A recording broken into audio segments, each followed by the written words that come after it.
මුදලාලි කොහෙද යන්නේ මේ මම මේ කඩේට යන්නේ කඩේ වහලා තියෙන්නේ ඔව්නේ මල්ලි එනවා ඉතින් විස්තරය කියන්න මොකක්ද අර කියන්න තියෙනවා කියලා කිව්ව මුදලාලි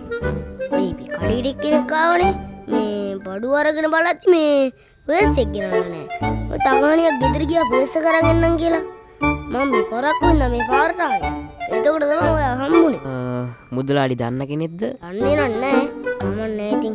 යෝගී මොනසෙක් එහෙනම් මුදලාලි ඒ සල්ලි ගැන ආයෙ කතා කරලා වැඩක් නැහැ ඇයි එහෙම කියන්නේ දැන් මුදලාලි ඔය අරන් ගිහපු මිනිස්සයා ගොඩක් බඩු අරන් ගියද කඩේ සාමාන්‍යයෙන් ටිකක් අරන් ගියා මේ ලෝකේ මෝඩයන්ගේම ලිස්ට් එකක් හැදුවොත් මුදලාලිගේ නම ඒකේ අංක 1 මිනිහා සල්ලි ගෙනාවොත් නේ මුදලාලිගේ නම කපලා එයාගේ නම දාමු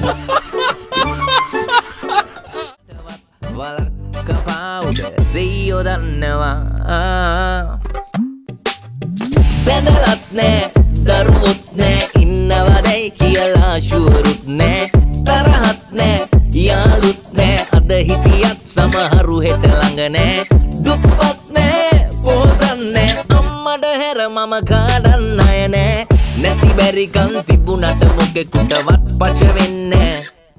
මට කවුරුත් ලොකු නෑ පෝසත් නෑ අම්මට හැර මම කාඩන්න